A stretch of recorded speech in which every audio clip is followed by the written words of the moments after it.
You're listening to the Spark Radio Network.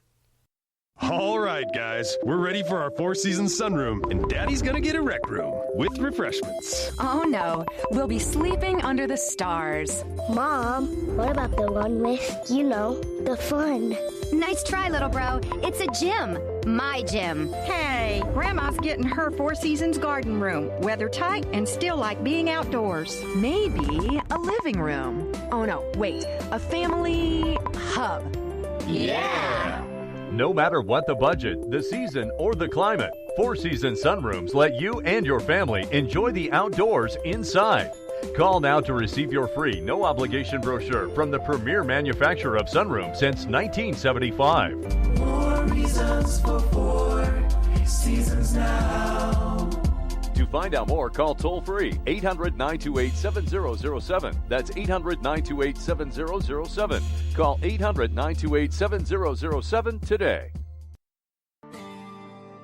Wake up, America. I think I got something to say to you. I say this every week. I love the United States of America, and I want you to love the United States of America too. Office Hours with Dr. A is not a safe space, so enter at your own risk. You will be exposed to the truth, and I will endure the consequences. Again, rest assured, I will not try to put my brain into your head. I will, however, motivate you to think and to use the analytical part of your brain that very few people want to use because it requires actual effort, it requires actual work.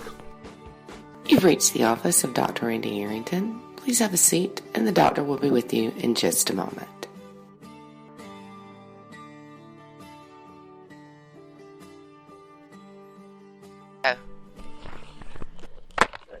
Hey, good morning, everybody out there in Radio Land. This is Dr. A, and on the line with me is Lou Esposito. Of course, those of you that listen, the three of you that listen, she's my producer, my sidekick, and I, of course, have given her the honorary tactical call sign of Wench. Why? Because she doesn't take crap from anybody. Lou, are you there? Oh, yeah. I am here. Excellent. Excellent. How are you? I'm raring to go today because of something that's been happening, has transpired since January 12th. And even though the topic of Office Hours with Dr. A is sheep, wolves, and sheepdog, my producer, Wench, will not be able to handle me or throttle me back on this morning's broadcast. I will be taking my time and utilizing all of the appropriate segues to discuss politics in America from a unique perspective, Dr. Ray's perspective of speaking the truth. Lou, what a revolutionary concept. What do you think about that? I think if you think that I'm not going to handle you during any broadcast, you're sadly mistaken. But otherwise, I agree with you. So you thought the revolutionary concept was not speaking the truth. You thought it was you not being able to handle me, and that was the revolutionary concept.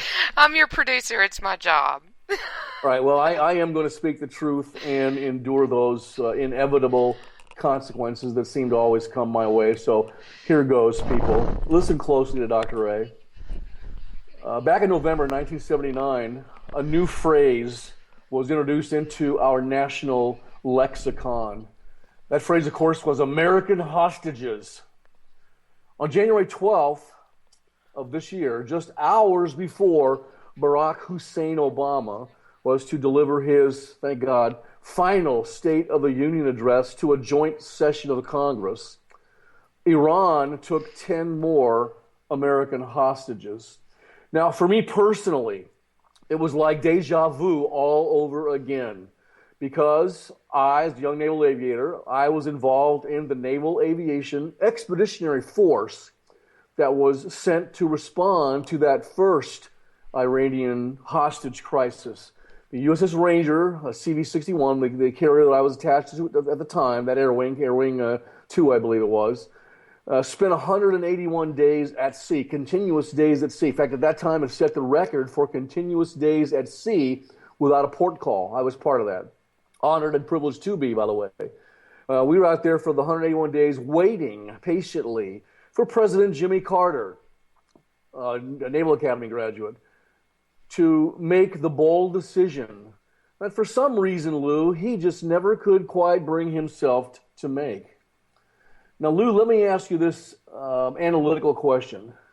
Why does Iran only take American hostages when we have a weak, coward, Democratic Party commander-in-chief who is sashaying around inside the White House?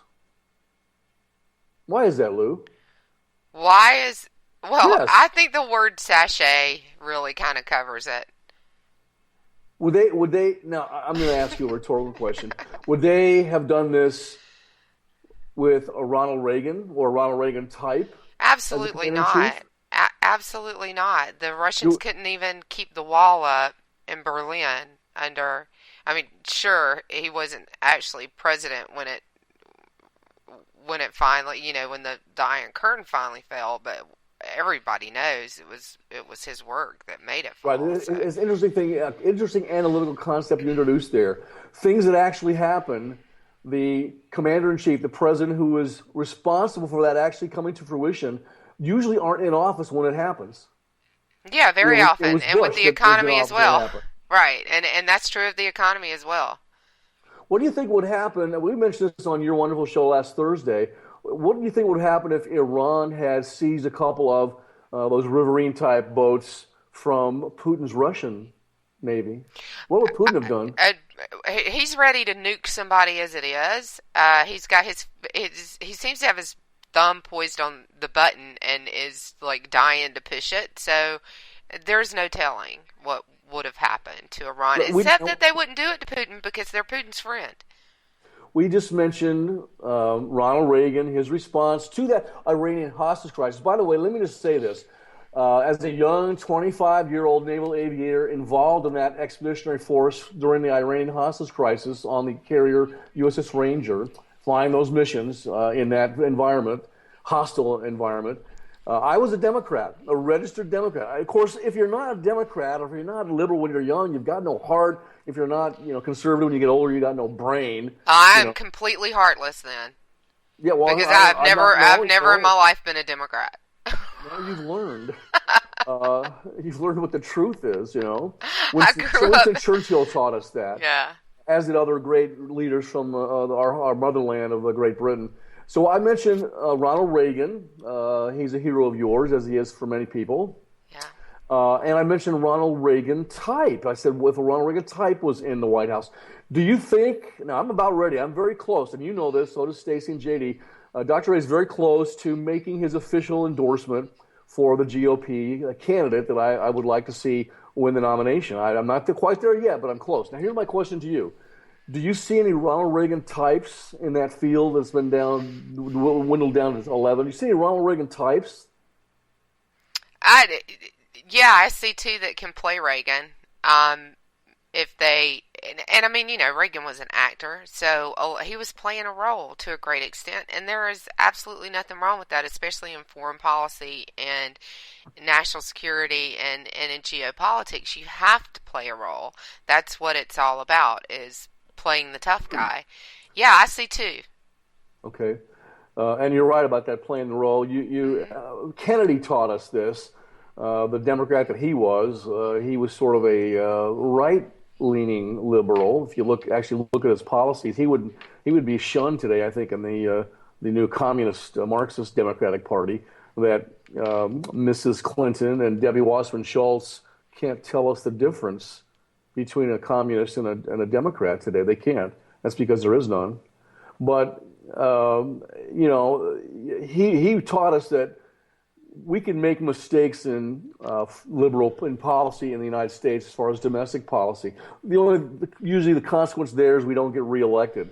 But Kennedy said, you know what? If we make mistakes in foreign policy, that gets Americans killed, and that's where I come into play. And all those wolves out there better be careful, because there are sheepdogs that are going to hunt you down. And we're going to talk about that starting in a minute. But when I actually saw that young captain, he was probably a lieutenant, maybe lieutenant commander, I think he was a lieutenant, giving his coerced, under duress confession that, yes, it's our fault, we apologize. I knew he was under duress from my SEER training, which we talked about on your show Thursday night, and I had to pull over.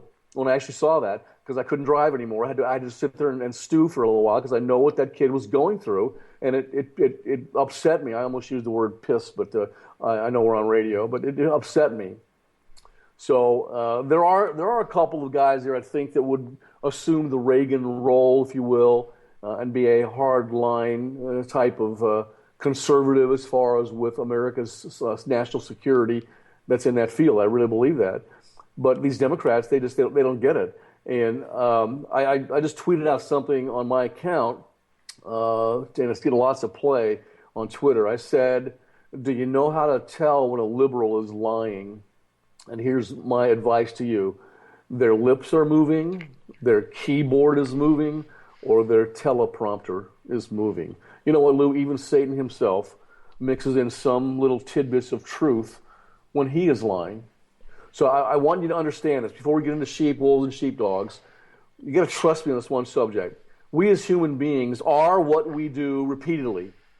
And excellence in human behavior is not an act.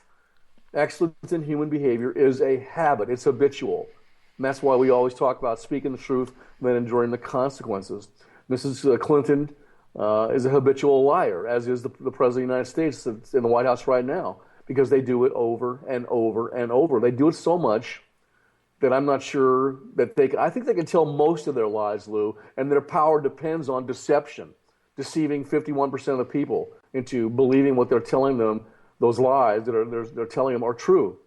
And I think they know that most of them are not true, but then I think also because of their affliction, a pathological liar and sociopath, that they sometimes can't tell the difference between the truth and what's, for them, lying reality.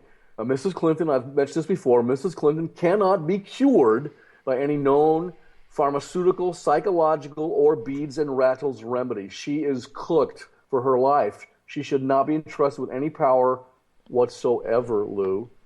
And I firmly believe that.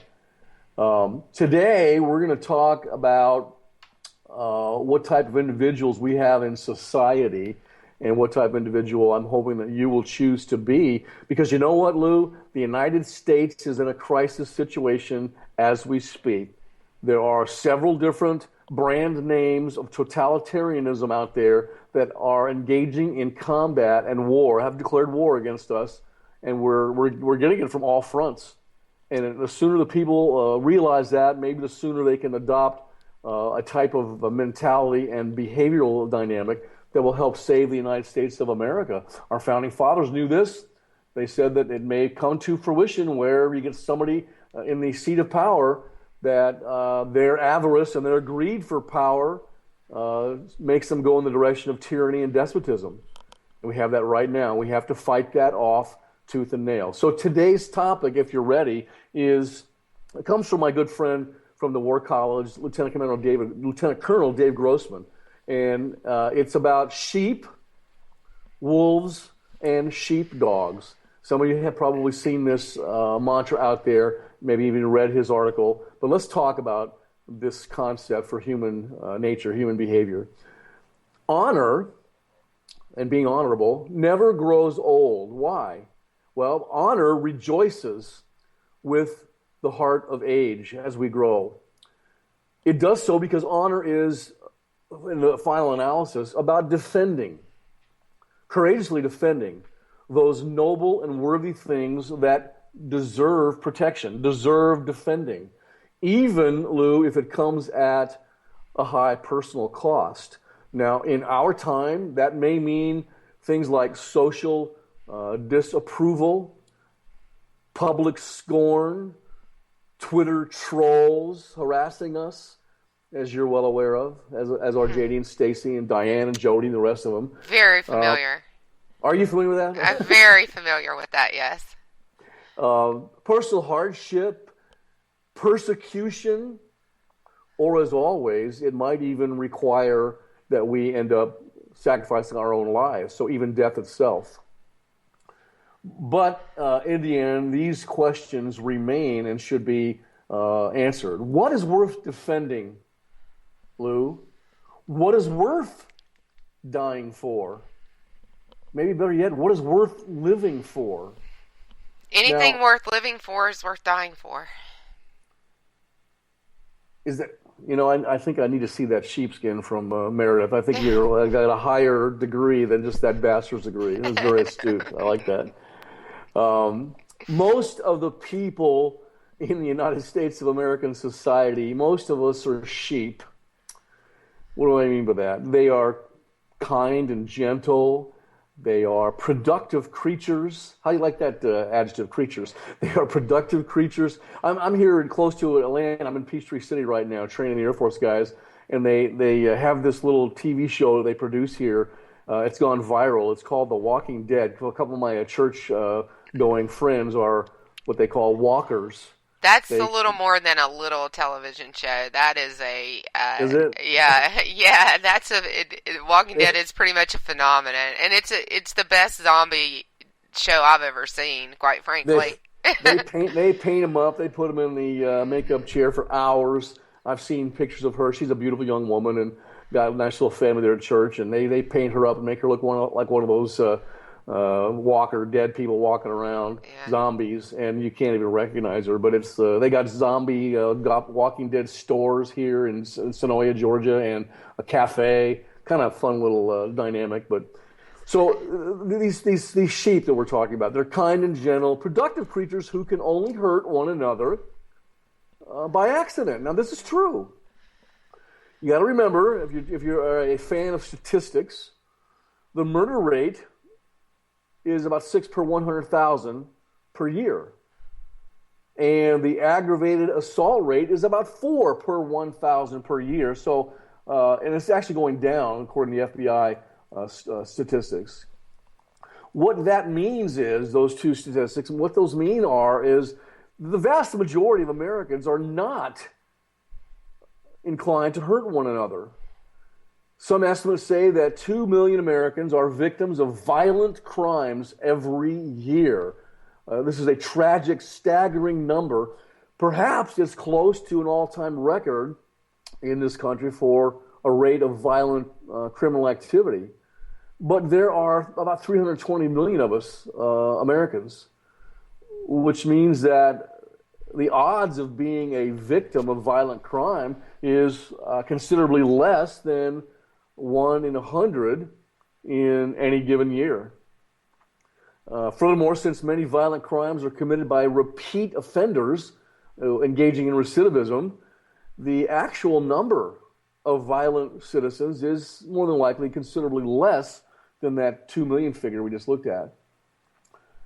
Thus, there's a paradox, and we must grasp both ends of this paradoxical situation.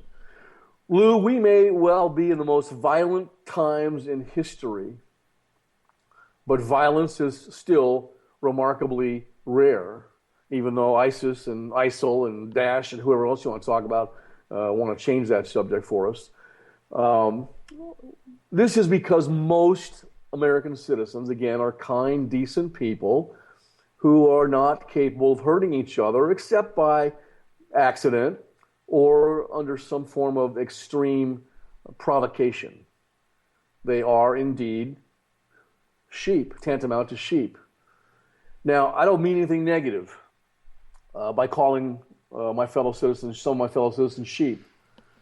To me, it's like the pretty blue robin's egg in the nest that I used to climb up when I was a kid in Connecticut, when my dad was a submarine officer during the Cuban Missile Crisis. I'd climb up in the trees and look at these little blue robin's eggs and then hopefully shimmy down and not fall down. I remember that. But inside of that robin's egg, it's sort of soft and gooey, but someday that mass will grow into something wonderful. But that robin's egg cannot survive without its hard blue shell and the protection that shell provides to it on the outside.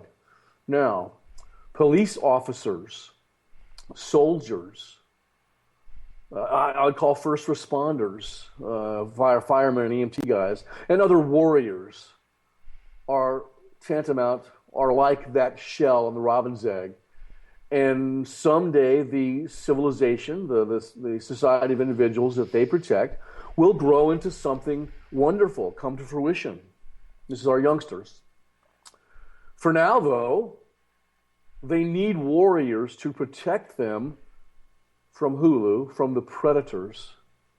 And there are indeed many, many predators out there that exist. I don't think people really realize that, or if they don't, they put their heads in the sand like ostriches and don't want to deal with it. So now, in this example we're talking about here, there are the wolves. And those wolves out in society feed on the sheep without mercy. Do you believe, Lou, that there are wolves out there who will feed on the flock without mercy? Do you believe that? Absolutely. That's what wolves do. Can you quickly name one wolf for me? Hillary Clinton will feed on the sheep without mercy, and she does. Oh, I She's love a you wolf. as a producer because you're so astute and Yeah, you know exactly where I want you to go. She is a wolf, and the problem is, and you just alluded to the problem, is that there are so many sheep. There are more sheep than there are wolves or sheepdog. Now, we've got a reading for it, and I'm only interrupting you because it's time to go to break. It's time to go to break, and we have a reading from the Book of Beaker this week. This is a 4-part series anyway, right? Oh, I'm sorry. Yeah, as long as it takes you, Doc. Okay. We have a reading from the Book of Beaker. It's a little bit long, but it fits in so well with this topic. And just listen to it, because it's why we have so many sheep and not enough sheepdogs. Then we're going to cut to a break, and we'll be back, and you can rest your voice for a little bit, Doc. All right. All right, be right back.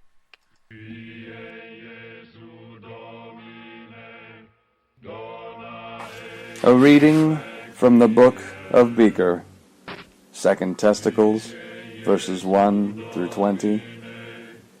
In the beginning, man had stones, and the Lord looked upon his creation and saw that it was good.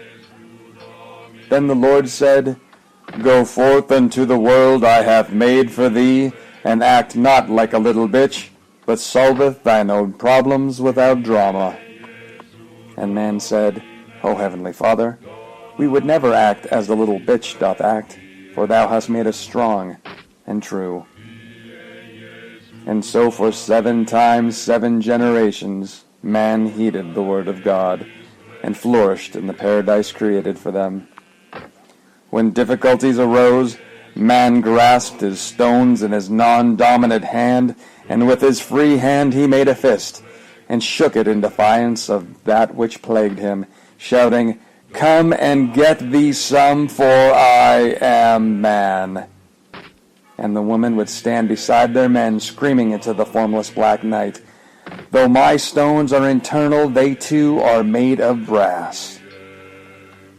Together the children of God tamed which was set before them. Every hardship was endured and eventually made to serve them in some fashion. Because even failure could be learned from, once acceptance of mistakes was acknowledged. Thus, in time, all could be overcome. For the glory and the power of the divine right of stones proved to be a greater blessing when dealing with the wilderness within than the wilderness without. And the children of God grew strong, and in their strength they grew arrogant, and in their arrogance they grew blind. For in this blindness a great stupid swept across the lands of men. Unopposed it engulfed the halls of academia, then the arts and entertainment, until it became so pervasive it became ubiquitous. Your stones are offensive, the great stupid whispered, and mankind believed. Reality is subjective. Personal accountability is a lie. Blame is a construct of the cis-normative racist patriarchal hegemony. Fairness and equality must be achieved by any means necessary. Everybody gets a trophy. And with this, mankind set aside their stones as individuals and nations and placed them in a designated safe space. No more would man be held accountable for his failures. No more would man grow stronger from embracing adversity. Now, for the sake of inclusivity, man who once stood so tall would now just bend over. And forsaking the God of their fathers, man forgot their promise and became a little bitch. The Lord God then looked upon his creation and wept. This has been a reading from the book of Beaker.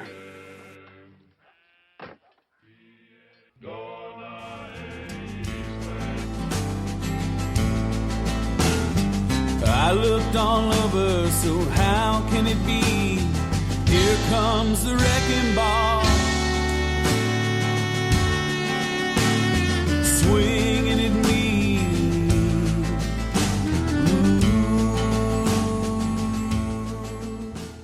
K98 Talk is continuing to expand its lineup. This means we are expanding our advertising base. Whether you're a startup trying to push through to the next level, or an established business trying to supplement your advertising budget, web-based advertising is a solid investment.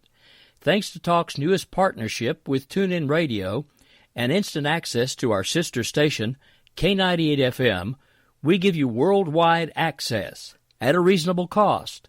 Interested parties should email us at advertise@k98talk.org. They know I mean well and smiling is hell if they try. They open their mouths, only hatred spews out with their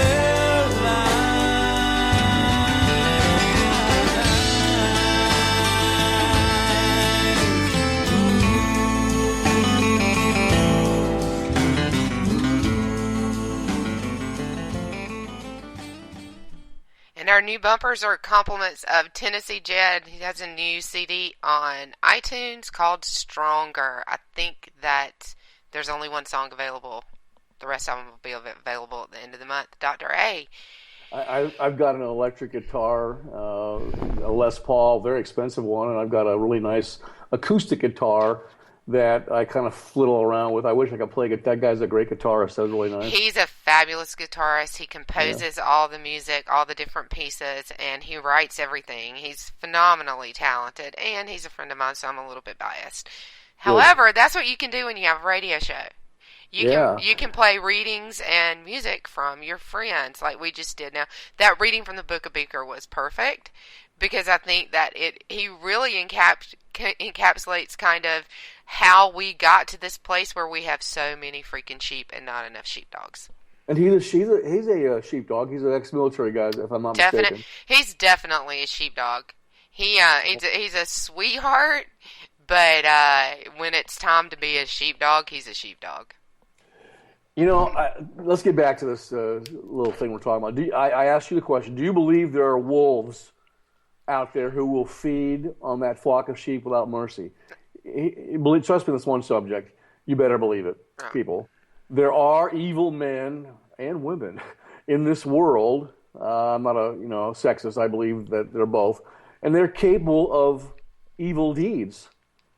The moment you forget that, people, or pretend that it's not true, you have just become a sheep. And you know what? There's no safety in denial. Now, the third the part of this is there are the sheepdogs. And I want you to know Dr. A is a sheepdog. I spent the vast majority of my adult life serving the United States of America as a naval aviator and as an interceptor pilot for U.S. Customs, protecting the United States of America and her people against all sorts of threats. I live to protect the flock and to confront and eventually defeat the wolf. If you have no capacity for violence, then you are a healthy, productive citizen. You're a sheep. If you have a capacity for violence and how should I put this? No empathy for your fellow citizens, then you have identified or defined yourself as an aggressive sociopath. You have identified yourself as a wolf. But Lou, what if you have a capacity for violence correlated with a deep love and respect for your fellow citizens? What do you have then? Well, you have a sheepdog. You have a warrior, someone who is consciously, purposefully walking along the hero's path. Someone who can walk into the heart of darkness, into that universal human phobia, and walk out of it unscathed. Now, let me expand on this model of the sheep, wolves, and sheepdogs for a second here. We know that the sheep live in denial. That's what makes them sheep. They do not want to believe that there is actual evil out there in the world. They can accept the fact that fires can happen, which is why they want to have fire extinguishers, fire alarms, fire exits, and fire sprinklers throughout their children's schools. But many of those same people are outraged at the very idea, the very notion of putting an armed police officer, security officer, on the grounds inside their child's school.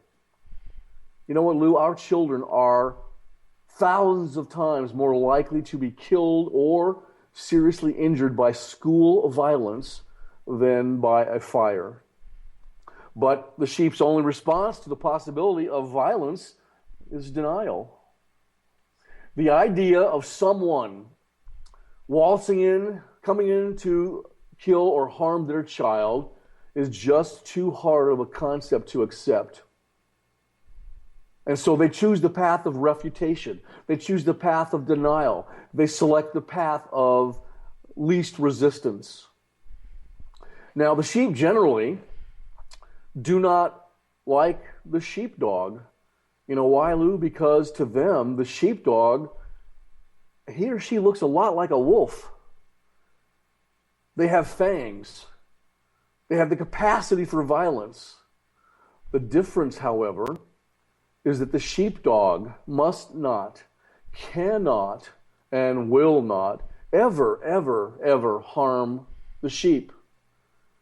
Any sheepdog who intentionally harms the lowliest little lamb in our society will be severely punished and removed. The world cannot work any other way, at least not in our constitutional, democratic, representative democracy, the republic that we have. Still, that sheepdog disturbs the sheep. He or she is a constant reminder that, you know what, there are wolves out there in our land. They would prefer that he didn't tell them where to go. They would prefer that the wolf or the sheepdog didn't tell them you have to get this traffic ticket because you've gone too fast to that intersection. Or they don't want to see them standing at the ready wearing camouflage fatigues in our airports holding their M16. The sheep would much rather have the sheepdog just simply cash in their fangs, spray paint themselves white, and go, bah. Now that is until the wolf shows up at their door. When that happens, then the entire flock tries desperately to hide behind one lonely, courageous sheepdog. As an example, the students, the victims at Columbine High School were big, tough high school students. And under ordinary circumstances, they would not have had the time of day for a police officer or a naval aviator wearing his much coveted wings of gold. I've been there. I've done it. I've done career days at schools where I've talked about becoming a naval aviator, and some of the kids just loved it. They wanted to come ask me questions. Some of them looked at me like I just killed their mother with disdain. When I trained my Air Force guys at flight safety. I want to train them to fly this airplane that they use in the war, keep them alive, keep them safe, let them make them understand the systems and what they can and can't do with the airplane.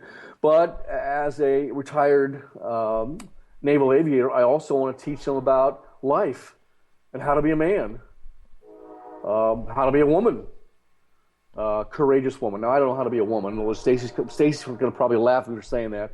But how to be a courageous... Yeah, you'll hear about that later. Courageous sheepdog. Teach them about life. Because I'm a dad, too. I got 5 kids, so I feel that I have to do that. But I teach them, there are people out there, and they when they come to train with me, they train in their flight suits, which I wish I could still put my flight suit on every day.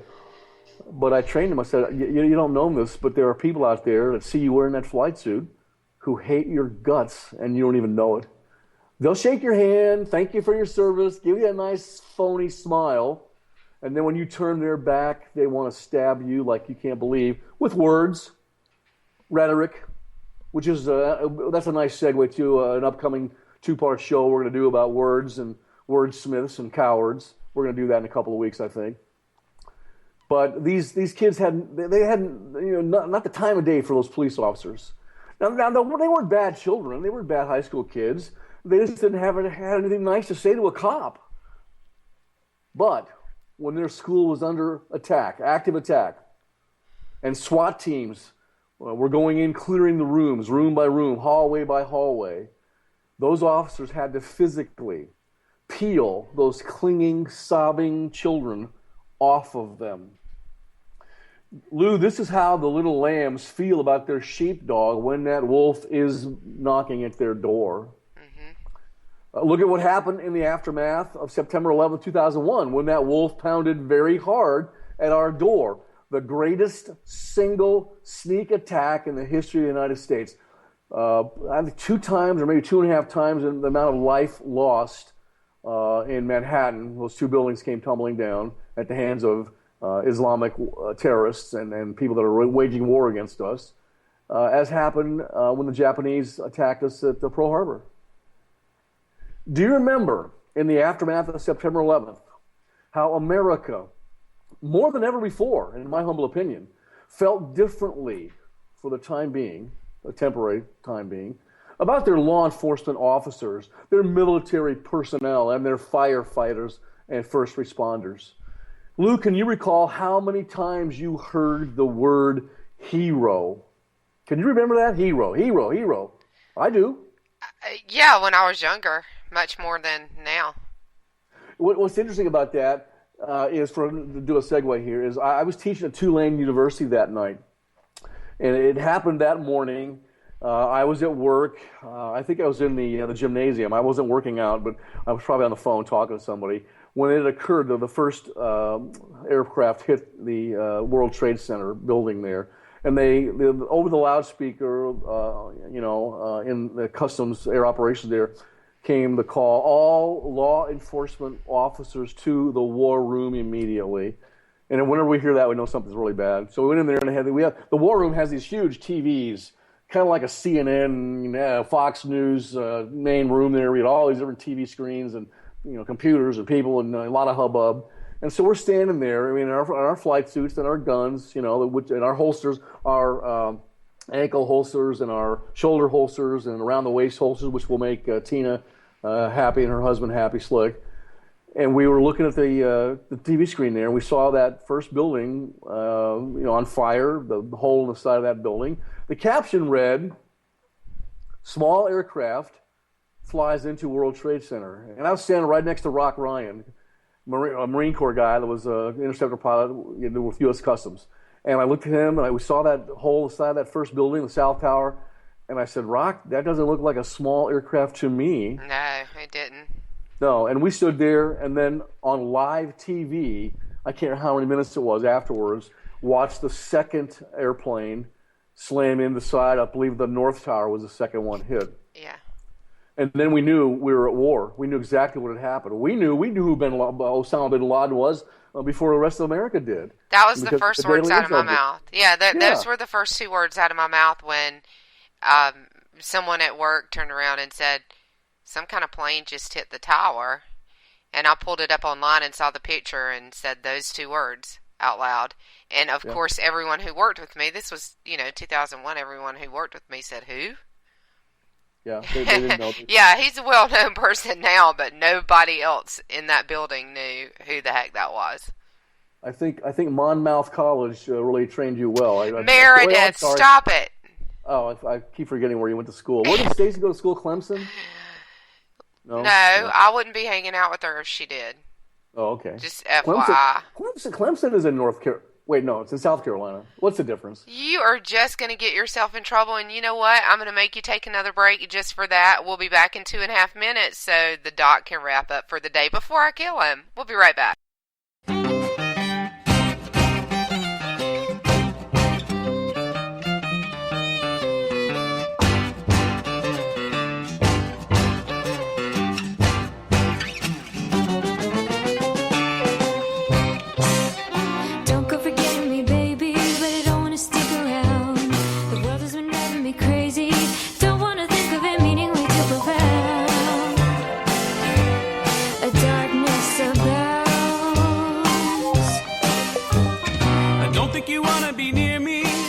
Is run aground. The water is shallow and hazy. The storm is upon us. It's too late to turn around.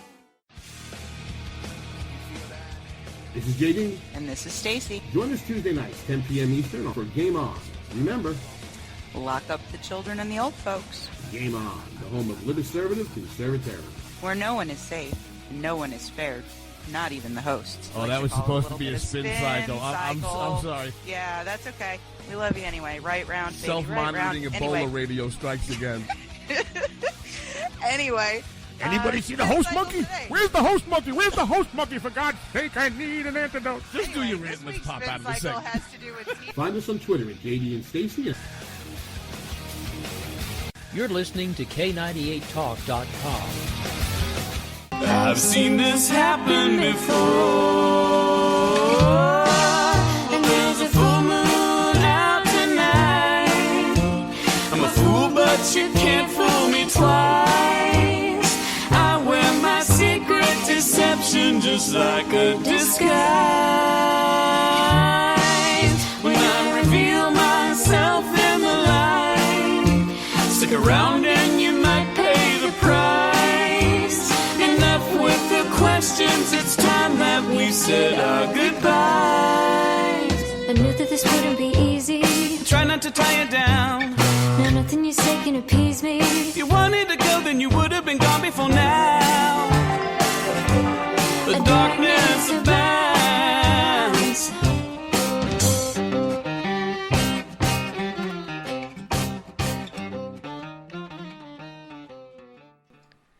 Okay, Doc, wrap us up and get us ready for next week. Okay.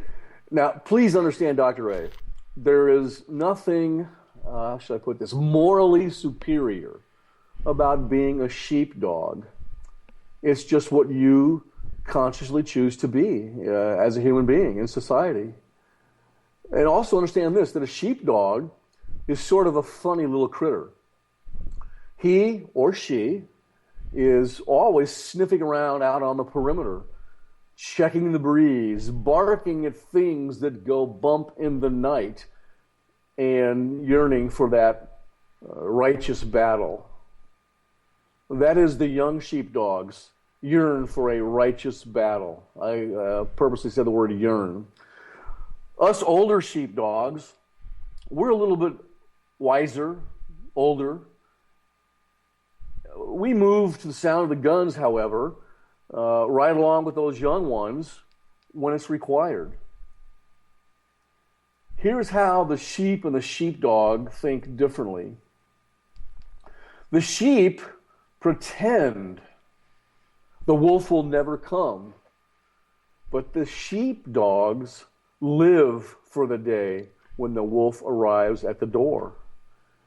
Again, after the attacks on September 11th, 2011, most of the sheep, that is the good American citizens, said, "Thank God I wasn't on one of those airplanes." It's a different story with the sheepdogs, the warriors. They said, "Dear God, I wish I could have been on one of those airplanes. Maybe I could have made a difference. When you are truly, totally transformed into being a warrior and have invested yourself into warriorhood, you want to be there. You want to be in a position to make a difference. Remember, there's nothing morally superior about being the sheepdog, the warrior.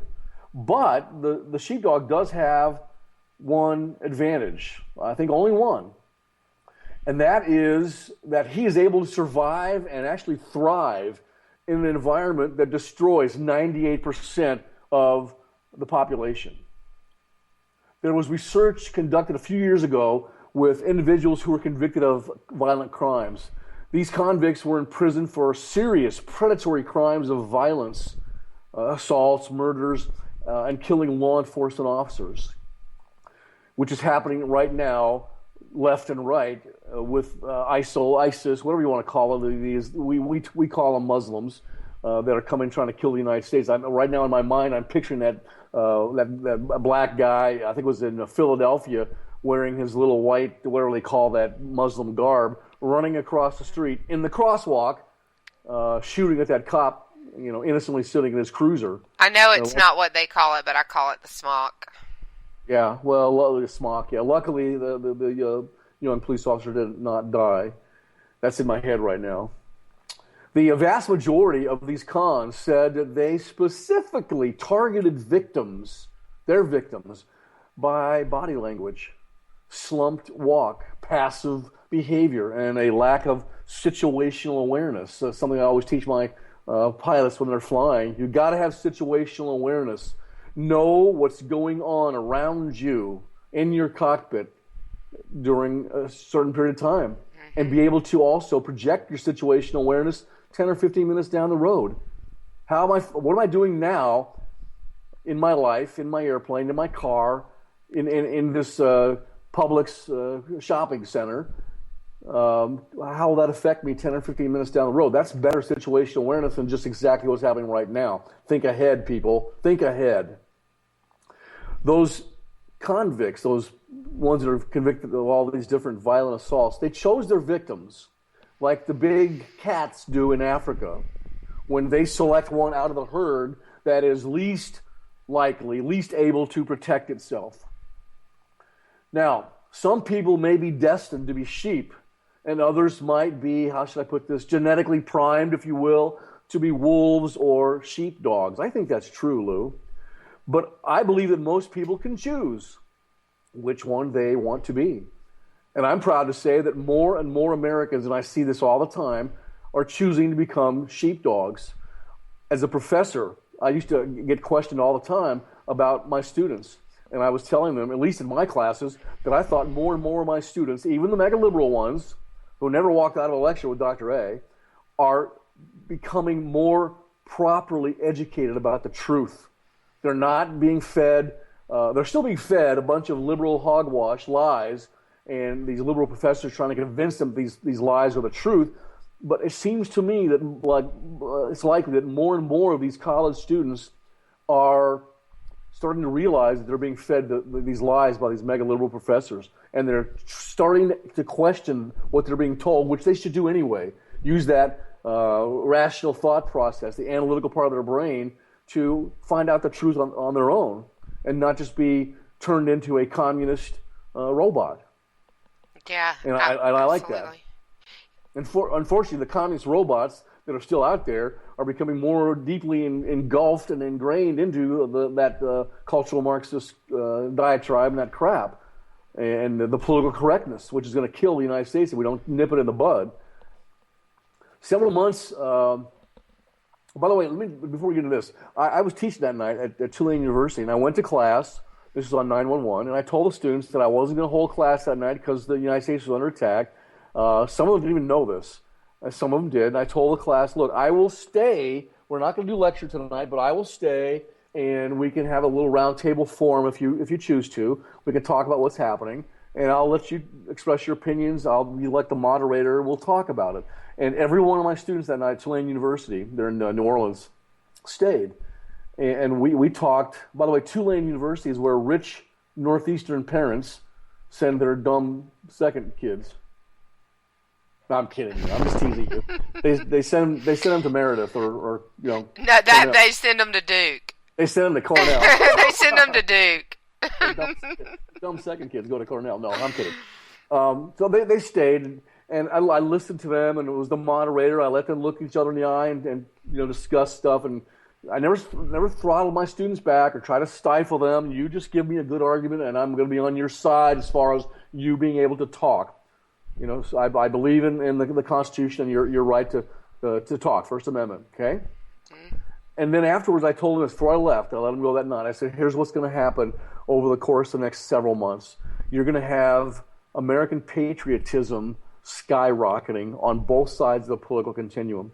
People are going to love the United States of America. We're going to start having red, white, and blue shirts and cakes, red, white, and blue, and people are going to stand up and say this, that, and the other in support of the United States." We had members of both houses of Congress on the steps of the Capitol singing "God Bless America," holding hands, black and white, Republican, GOP and the people on the left, Democrats, all coming together.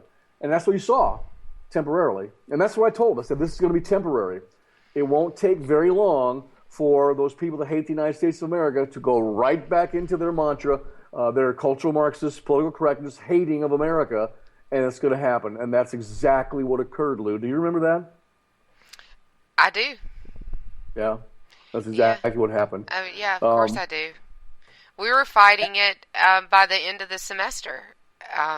That was my last semester in school, and by the end of the semester, we were fighting back against already the fallback into the sheep position. It was fascinating. It was 6 or 7 months after the attack on September 11th, 2001.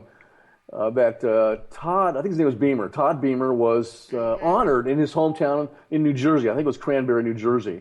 Mr. Beamer, as you recall, was one of the men on Flight 93 over Pennsylvania who called, I believe it was his wife, on his cell phone, and I think he called the operator at United Airlines and informed her about the hijacking. Mm-hmm. When he, on that airplane, learned of this, the 3 other passenger planes had been used as weapons of mass destruction, Todd is the one that sort of dropped his phone right there in the aisle at that airplane and said, "Let's roll." And authorities believe that was a signal to the other passengers, the other sheepdogs on that United Airlines flight, to confront the terrorist hijackers. In 1 hour, Lou, we had a transformation that occurred amongst those passengers. You had parents, athletes, business people that were on that plane. In 1 hour, Lou, they went from being sheep to sheepdogs, and together they rose up to fight the wolves. Edmund Burke, I know I'm a political science professor, and I believe in political theory, political philosophy. Edmund Burke wrote Reflections of the French Revolution. That's actually called Reflections of the Revolution in France. He taught us that there is no safety for honest men, and he meant men and women, except by believing all possible evil of evil men. One of my heroes, Dr. Hannah Arendt, taught us that the more heinous the behavior is, the easier it is for the rest of us to believe that it never actually happened. She taught us this in The Origins of Totalitarianism. Why would human beings put other human beings into an oven and cook them, kill them? Why would they gas them? Well, that actually occurred, Lou, although there's a lot of people that out there trying to apologize for the Nazis saying it didn't occur. It did occur, people. Don't listen to these stupid people that are trying to convince you otherwise. As long as there's been history, there's been people who try to revise it. Yeah, exactly. Because it challenges their political opinion, their base of power. Or their agenda. Their agenda, their talking points, their narrative. Here's the point I like to emphasize, especially to the thousands of students, police officers, and soldiers that I speak to each year. In nature, the sheep, by that I mean real sheep, they're born as sheep. In nature, the sheepdogs are born that way too. So are the wolves. You know what, Lou? They didn't have a choice. But you are not a critter. You are not an animal. As a human being, people, you can be whatever you want to be. My dad taught me that from the very beginning. A submarine officer that he was in the United States Navy for 20 years, Cuban Missile Crisis. He said to me, Randy Arrington, you can grow up to be whatever you want to be. Yes, sir, 3 bags full. And he's absolutely correct. He was also correct about some other things that have occurred in my life that I wish he wasn't correct about. Like when men get to be 50, certain things start happening to them. I wish he wasn't correct about that. TMI, Doc. Losing your hearing and your eyesight going. I'm wearing glasses right now. Okay. I've never had to wear glasses in my life. I've had 20/10 vision as a young naval aviator. Now I have to wear glasses to see up close. So you're not a critter. You can be whatever you want to be. It's a conscious, moral decision for you personally. If you want to be a sheep, you can be a sheep, and that's okay. But you must understand the price that you pay for that decision. When the wolf comes to your door, you and your loved ones are going to die if there is not a sheepdog there to protect you. If you want to be a wolf, you can be a wolf. But we sheepdogs are going to hunt you down, and you will never have rest. You will never have safety, trust. You will never have true love, because we're going to come after you. There you go. But if you want to be a sheepdog, people, and walk the warrior's path, then you must make a conscious, you must make a moral decision every day to dedicate, equip, and prepare yourself to thrive in that corrosive, toxic moment when the wolf comes knocking at the door. All right, 30 seconds. Get us out of here, Doc. You may not know this. Well, if we got 30 seconds, I just want to say this. We'll pick this up next week and finish this series. Let freedom ring. God help us, people. And always be bold and speak the truth in your daily life, and then endure those inevitable consequences. And thank you for listening to Office Hours with Dr. A. Have a good next week, people. We'll see you next Sunday. That's right. We'll be right here next Sunday, and you can catch us on WNJC out of Philadelphia, 1360 a.m. on Tuesdays at 5 p.m. See you next week. Office Hours on WNJC is brought to you by the Conservative Commando Radio Network. If you want to work until you keel over, have less of everything in retirement, or give back more of your hard-earned money to the stock market again, then just ignore me. But if you'd like to protect the money you save, receive a steady, predictable retirement income, and enjoy financial security for as long as you live, then listen to this. You can download a free report that reveals the wealth-building secrets Wall Street and the banks don't want you to know. You'll learn how you can get guaranteed growth, safety, and real prosperity without risking your money in the Wall Street casino, and how to get the money you need when you need it, simply by asking for it. This is the best way to have a 100% secure retirement, and know your money will last as long as you do. To learn more about this method and to get your free report, go to 29security.com. That's the number 29security.com. 29security.com. Go to 29security.com.